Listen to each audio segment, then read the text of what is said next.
سوال یہ ہے کہ کیا ماں باپ پر جو اولاد میں برابری کرنے کا حکم ہے محبت میں، مال میں، تحفے وغیرہ میں، تو شادی شدہ بیٹی اور غیر شادی شدہ بیٹی کو دینے کے اصول میں فرق ہے یا نہیں ہے، یہ واضح کریں۔ دیکھیں، اولاد میں برابری کرنے کا حکم ہے۔ نبی کریم صلی اللہ علیہ وسلم کے پاس ایک صحابی آئے، بشیر رضی اللہ عنہ۔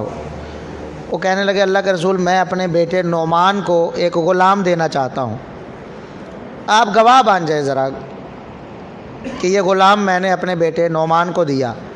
اللہ کے رسول صلی اللہ علیہ وسلم فرماتے ہیں، انا حلتہ والدکا انا حلتہ کل والدکا مثل ھذا، کیا اپنی ساری اولاد کو اس طرح دیا ہے؟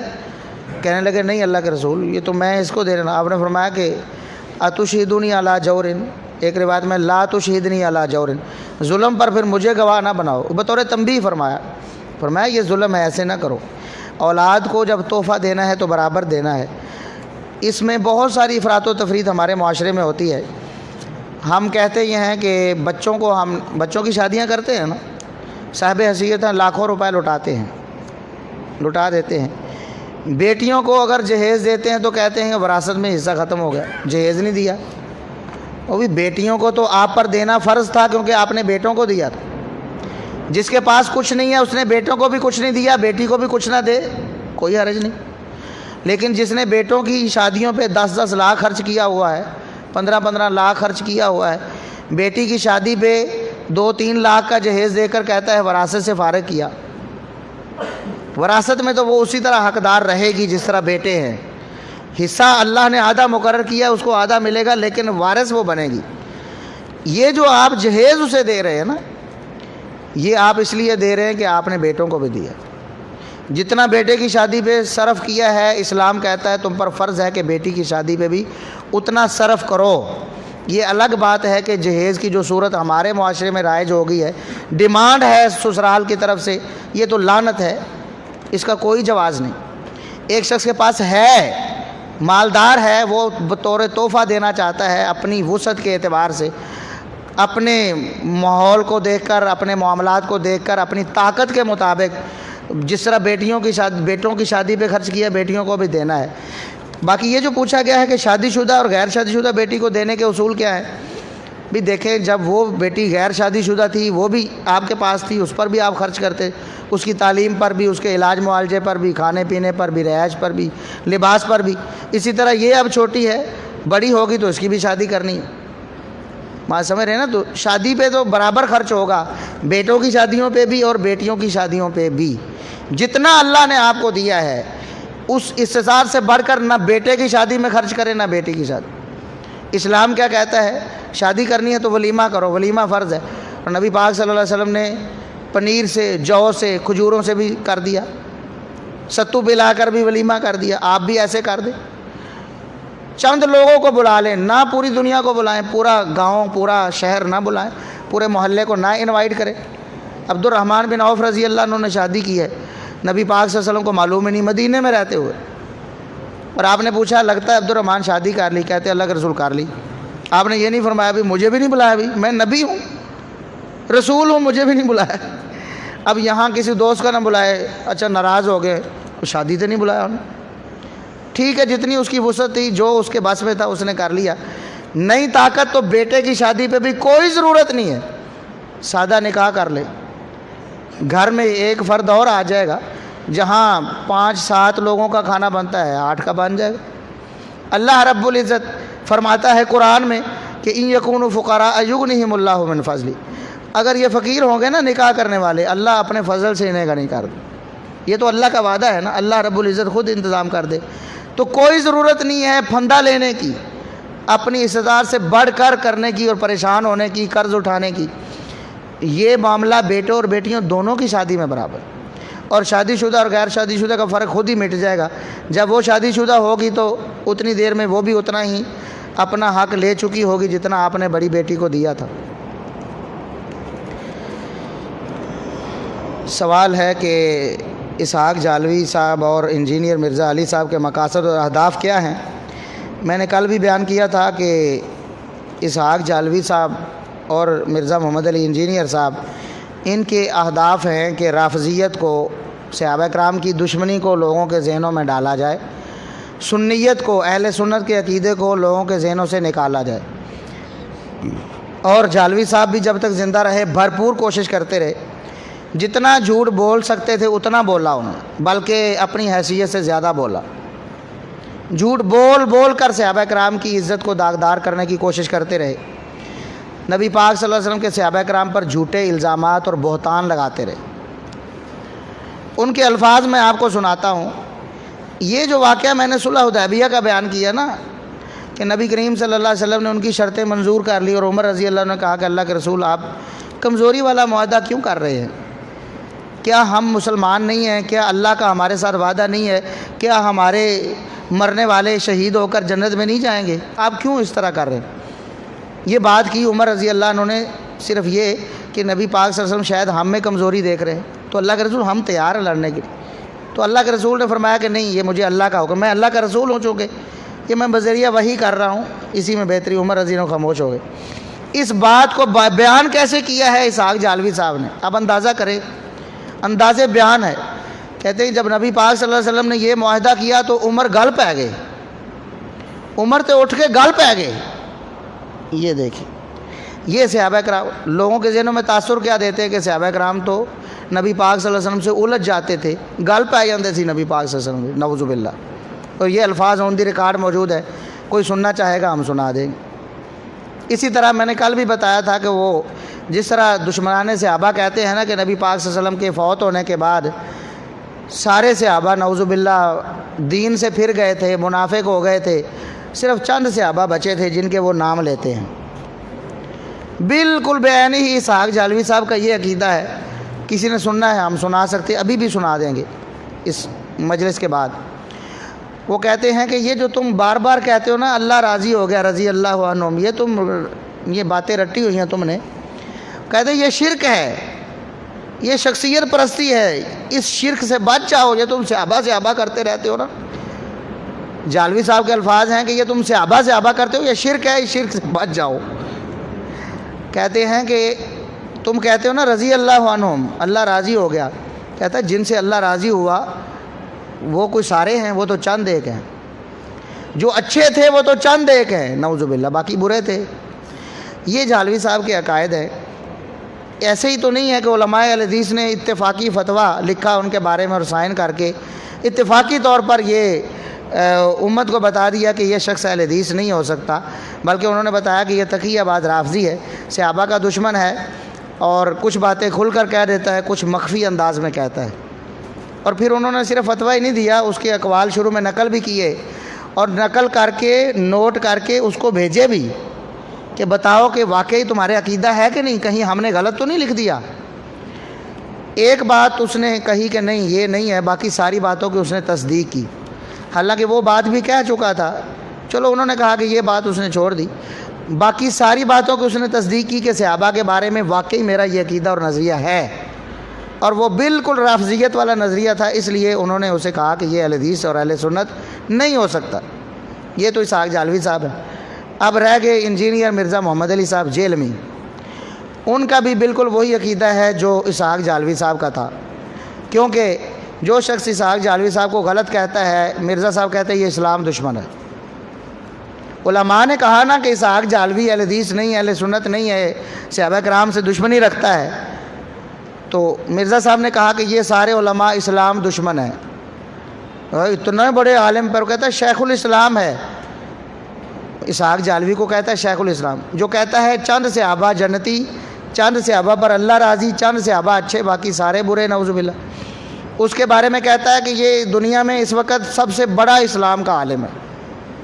آپ خود اندازہ لگا لیں کہ اس کے کیا نظریات اور کیا عقائد ہیں اور کیا اہداف و مقاصد ہیں۔ ایک ہی ہدف ہے رافضیت کے ہاتھ مضبوط کرنا، نعرہ یہ لگانا کہ میں شیعہ نہیں ہوں لیکن عقائد سارے شیعہ والے، نعرہ یہ لگانا کہ صحابہ کا دشمن نہیں ہوں، عقائد سارے صحابہ کی دشمنی والے، نعرہ یہ لگانا کہ میں سارے صحابہ کا احترام کرتا ہوں۔ زبانی طور پر آپ کو دنیا میں شیعہ بھی ملیں گے، آپ کے سامنے کبھی بھی وہ گستاخی اور توہین نہیں کریں گے، وہ کہیں گے ابو بکر ہم مانتے ہیں جی، کیا شان ان کی، اس طرح اوپر سے کہتے ہیں نا۔ بالکل یہی انداز ہے سیدنا معاویہ رضی اللہ عنہ کو کہتا ہے میں کہتا ہوں حضرت معاویہ رضی اللہ عنہ، اور ساتھ میں لوگوں کو کہتا ہے کہ رضی اللہ عنہ کا یہ مطلب نہیں کہ اللہ راضی ہوا ہے، میں تو دعا کرتا ہوں کہ اللہ راضی ہو جائے تو مینوں کی۔ اور ساتھ میں کہتا ہے کہ حضرت معاویہ نے یہ بدعت ایجاد کی۔ کیا کہتا ہے؟ یہ بدعت حضرت معاویہ نے ایجاد کی، یعنی سیدنا معاویہ رضی اللہ عنہ پر بدعتی کا الزام بھی لگا دیا، ان کے خلاف بکواس بھی کر دی، اور ساتھ رضی اللہ عنہ کہہ کر لوگوں کو خوش بھی کر لیا کہ لوگ کہیں کہ نہیں جی وہ تو دیکھو جی احترام کرتا ہے۔ کہہ دیا کہ نبی پاک صلی اللہ علیہ وسلم نے فرمایا 6 لوگ ایسے ہیں جو جہنم میں جائیں گے، 6 لوگ ایسے ہیں جو جہنم میں جائیں گے، اور ان میں سے ایک کی تشریح کرتے ہوئے کہتا ہے کہ سیدنا معاویہ نے بھی ایسے ہی کیا تھا۔ بات سمجھ رہے ہیں آپ کہ نہیں؟ آپ خود اندازہ لگا لیں۔ باقی مزید تفصیل اگر آپ نے سننی ہے، یوٹیوب پر ہمارا چینل ہے اصلاح میڈیا کے نام سے، ISLAH اسپیس آگے میڈیا، اصلاح میڈیا، وہ لکھیں گے آپ، گوگل پہ لکھیں، یوٹیوب پہ لکھیں، فیس بک پہ لکھیں، آپ انشاءاللہ پہنچ جائیں گے، ہمارے چینل تک بھی، ہمارے فیس بک پیج پر بھی پہنچ جائیں گے انشاءاللہ۔ وہاں ان کی ہر بات کا جواب ہے، ان کے ہر وسوسے کا، ان کے ہر اشکال کا اللہ کے فضل سے جواب موجود ہے۔ آپ خود بھی دیکھیں، اللہ کے فضل سے بے شمار لوگ ہدایت پا چکے ہیں۔ جنہوں نے سنا ہے تعصب کی پٹی ہٹا کر، وہ بتاتے ہیں کہ ہم صحابہ کے واقعی دشمن تھے، کہتے زبانی ہم تھے کہ ہم احترام کرتے ہیں، اس وقت ہم کہتے تھے کہ ہم احترام کرتے ہیں، آج آپ کو بتاتے ہیں کہ یقیناً ہم صحابہ کے دشمن تھے، ہمارے دل میں بڑا بغض تھا، لیکن اللہ رب العزت نے وہ ختم کر دیا ہے۔ حقیقی محبت اب ہوئی ہمیں، اس لیے آپ خود بھی دیکھیں اور دیگر لوگوں تک بھی اسے پھیلائیں، لنک شیئر کریں، تاکہ کسی کو بھی اللہ رب العزت آپ کی وجہ سے ہدایت دے دے۔ آپ کی اتنی سی کوشش کہ آپ نے لنک شیئر کرنا ہے کسی کے ساتھ، اور کسی کو اللہ نے ہدایت دے دینی ہے، تو یہ بہت بڑا سودا ہے آپ کا۔ نبی پاک صلی اللہ علیہ وسلم نے فرمایا سیدنا علی رضی اللہ عنہ کو، لَأَن يَهْدِيَ اللَّهُ بِكَ رَجُلًا خَيْرًا لَكَ مِنْ حُمْرِ النَّعَمِ، کہ علی آپ کی وجہ سے اللہ ایک شخص کو ہدایت دے دے تو آپ کے لیے سرخ اونٹوں سے بہتر ہے۔ سرخ اونٹوں کی قیمت اگر آج کے دور میں اگر آپ نے لگانی ہے تو پجارو گاڑی دیکھ لیں، نئی پجارو گاڑی، تو کئی نئی پجارو گاڑیاں ہوں، اس سے بہتر ہے کہ اللہ آپ کی وجہ سے کسی کو ہدایت دے۔ تو اگر آپ کی وجہ سے اللہ رب العزت کسی کو ہدایت دے دیتا ہے، یہ آپ کے لیے صدقہ جاریہ ہوگا۔ بچے کے پیدا ہونے پر بچے کے کان میں دی جانے والی اذان کے بارے میں وضاحت فرمائیں۔ علماء اہل حدیث کے 2 موقف ہیں اس بارے میں۔ ایک موقف یہ ہے کہ جامع ترمذی میں جو حدیث موجود ہے اس کو وہ حسن مانتے ہیں، وہ کہتے ہیں کہ یہ حدیث حسن ہے، قابل عمل ہے، کہ نبی پاک صلی اللہ علیہ وسلم نے سیدنا حسن رضی اللہ عنہ کے کان میں اذان دی۔ بعض روایتوں میں حسن و حسین دونوں کا ذکر آتا ہے۔ اور دیگر جو علماء ہیں وہ کہتے ہیں کہ اس کا راوی عاصم بن عبید اللہ، اس کو محدثین نے ضعیف قرار دیا ہے، یہ اس قابل نہیں کہ اس کی روایت صحیح ہو سکے یا قابل عمل ہو سکے۔ تو جو اس کو حسن سمجھتے ہیں، اجتہادی مسئلہ ہے، ایسا مسئلہ نہیں کہ حلال حرام والا مسئلہ ہے کہ جس نے اذان دے دی دوسرے کے نزدیک وہ بدعتی ہو جائے، یا جس نے نہیں دی وہ کوئی مجرم ہو جائے۔ آپ جس عالم پر اعتماد کرتے ہیں اس کی تحقیق کو بہتر سمجھتے ہیں دلائل کے اعتبار سے، آپ اس کو فالو کر لیں، اجتہادی مسئلہ ہے۔ میری جو رائے ہے کہ یہ حدیث ضعیف ہے، ثابت نہیں ہے، تو بچے کے کان میں اذان کوئی نہیں دیتا، ٹھیک ہے۔ اگر کوئی شخص اس عالم کی بات پہ اعتماد کرتا ہے کہ حدیث حسن ہے یا قابل عمل ہے اور وہ دے دیتا ہے تو انشاءاللہ کم از کم ایک اجر اسے بھی مل جائے گا۔ اجتہادی مسئلہ ہے، عقیدے کا مسئلہ نہیں، اجتہادی مسائل میں لچک ہوتی ہے۔ ہاں جو آپ کو صحیح سمجھ آ گیا آپ اس پر عمل کریں، بے خوف ہو کر اور بے دھڑک ہو کر۔ شیخ البانی رحمۃ اللہ علیہ نے اس حدیث کو حسن ہی قرار دیا ہے۔ شیخ زبیر علی زئی رحمۃ اللہ علیہ وہ اس حدیث کو ضعیف کہتے ہیں، اور دیگر بھی کئی علماء اہل حدیث اس حدیث کو ضعیف کہتے ہیں۔ کیا عقیقہ 7ویں دن ضروری ہے یا بعد میں بھی کیا جا سکتا ہے؟ یہ بھی اختلافی مسئلہ ہے، بالکل اسی طرح ہی اس میں بھی 2 موقف بڑے مشہور و معروف ہیں علماء اہل حدیث کے۔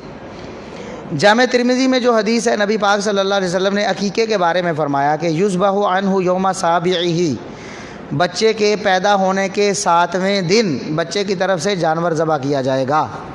تو شریعت نے ایک دن متعین کر دیا ہے کہ 7واں دن، جس طرح قربانی کے لیے دن متعین ہے نا، تو عقیقے کے لیے بھی دن متعین ہے کہ 7واں دن عقیقے کے لیے شریعت نے مقرر کیا ہے، 7ویں دن سے پہلے بھی نہیں اور 7ویں دن کے بعد بھی نہیں۔ بعض علماء وہ کہتے ہیں کہ اگر کسی کے پاس مجبوری ہو، اس کے پاس اس وقت جانور نہ ہو، طاقت نہ ہو، تو وہ بعد میں 7ویں دن کے بعد جب طاقت ملے تو وہ عقیقہ کر لے۔ میری تحقیق کے مطابق یہ بات صحیح نہیں ہے، راجح یہی ہے کہ 7ویں دن ہی عقیقہ کیا جائے۔ شریعت نے جب دن مقرر کر دیا ہے تو اس کے بعد 14 اور 21 کی روایات بعض آتی ہیں کہ نبی پاک صلی اللہ علیہ وسلم سے منسوب ہیں کچھ روایات کہ اگر کوئی 7ویں دن نہ کر سکے 14ویں دن کر لے یا 21ویں دن کر دے، لیکن امت میں سے کوئی بھی محدث ان حدیثوں کو صحیح نہیں کہتا، نہ وہ حدیثیں صحیح ہیں۔ لہٰذا نبی پاک صلی اللہ علیہ وسلم کی جو صحیح حدیث ہے 7ویں دن والی، اسی پر عمل کرنا چاہیے۔ اور اگر کسی کو کسی دوسرے عالم کی بات سمجھ آتی ہے تو انشاءاللہ دلیل کے اعتبار سے اگر وہ دیکھ کر اس پر عمل کرے گا تو اللہ رب العزت اسے بھی اجر دے گا۔ سبحان ربک رب العزت عما یصفون۔ جی، ایک بھائی نے آن لائن پوچھا ہے کہ کیا جنات انسان کے جسم میں داخل ہو سکتے ہیں؟ تو یہ امت مسلمہ کا، میں اہل سنت کو مراد لے رہا ہوں، محدثین، صحابہ، تابعین، تبع تابعین اور ائمہ دین، ان کا اتفاقی موقف ہے کہ جن انسان کے جسم میں داخل ہو سکتا ہے۔ قرآن میں اللہ نے فرمایا کہ شیطان کے لیے کان من الجن، شیطان کس میں سے تھا؟ جنوں میں سے، جنوں میں سے ہی شیطان ہے، یعنی ایک ہی نسل ہے۔ اور شیطان کے بارے میں نبی کریم صلی اللہ علیہ وسلم نے صحیح حدیث میں فرمایا کہ ان الشیطان یجری من الانسان مجری الدم، شیطان انسان کے خون میں چلتا ہے۔ شیطان انسان کے جسم میں داخل ہو سکتا ہے، ٹھیک ہے، لیکن بس اوقات یہ ہوتا ہے لوگوں کو وہم بھی بہت ہو جاتے ہیں، لوگوں کے ایمان کمزور ہو چکے ہیں، توکل ختم ہو چکا ہے، وہ بات بات پہ سمجھتے ہیں ہمیں سایہ ہے، ہمیں جادو ہے، ہمیں ایسا بھی نہیں کرنا چاہیے۔ ہو سکتا ہے، اور یہ ہو بھی جائے تو کوئی اتنی بڑی بات نہیں ہے۔ اللہ رب العزت وہ قادر ہے، اللہ رب العزت سب سے زیادہ طاقتور ہے، یہ اس کی مخلوق ہے۔ آپ اللہ سے دعا مانگیں، مدد مانگیں، صبح و شام کے اذکار کریں، نمازوں کی پابندی کریں، قرآن کی تلاوت کریں، گھر میں بھی تلاوت چلائیں قرآن کی، خود پڑھیں تو بہت ہی اچھا ہے، خود نہ پڑھ سکے تو کم از کم تلاوت چلا دے، تو انشاءاللہ یہ چیزیں ختم ہو جائیں گی، ان کے اثرات بھی ختم ہو جائیں گے۔ یہ کوئی ایسی بات نہیں ہے کہ ایسی چیز ہے کہ جس کا کوئی علاج نہیں، جادو کا بھی علاج ہے، لیکن جادو کے ساتھ نہیں کرنا، جادو کا علاج یہ حرام ہے۔ جادو کا علاج قرآن کے ساتھ کرنا ہے، نبی کریم صلی اللہ علیہ وسلم کے فرمان کے ساتھ، مسنون دعاؤں کے ساتھ۔ انشاءاللہ یہ جو چیزیں ہیں یہ زیادہ اثر کرنے والی ہیں، اس میں دنیا آخرت کی رسوائی اور بربادی ہے جادو میں، اور قرآن و سنت میں دنیا آخرت کی بھلائی ہے۔ اللہ رب العزت ہمیں عمل کی توفیق عطا فرمائے۔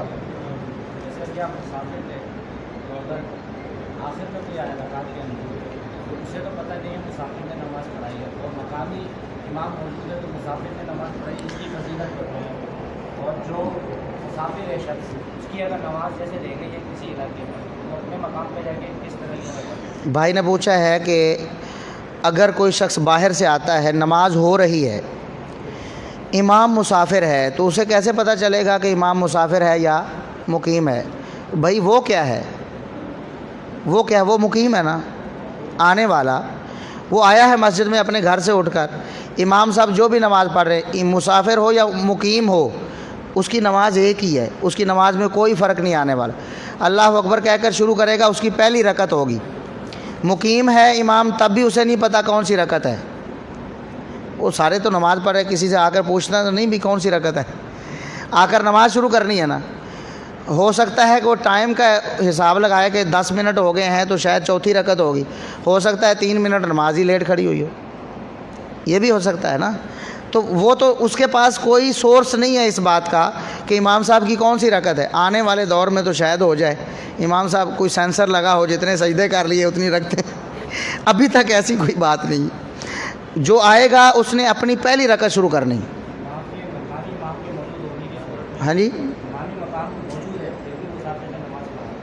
جی، پڑھا سکتا ہے مسافر نماز۔ نبی پاک صلی اللہ علیہ وسلم کے صحابہ کرام سے بھی یہ بات ثابت ہے کہ وہ مقیم کو بھی اور مسافر کو دونوں کو موقع دے دیتے تھے کسی ایسے موقع پر، ٹھیک ہے، اور دونوں ہی نماز پڑھا سکتے تھے۔ کسی نے یہ نہیں کہا کہ آپ مسافر کو کہہ رہے نماز پڑھانے کا تو یہ غلط ہے، نہیں بھی مسافر نماز نہیں پڑھا سکتے۔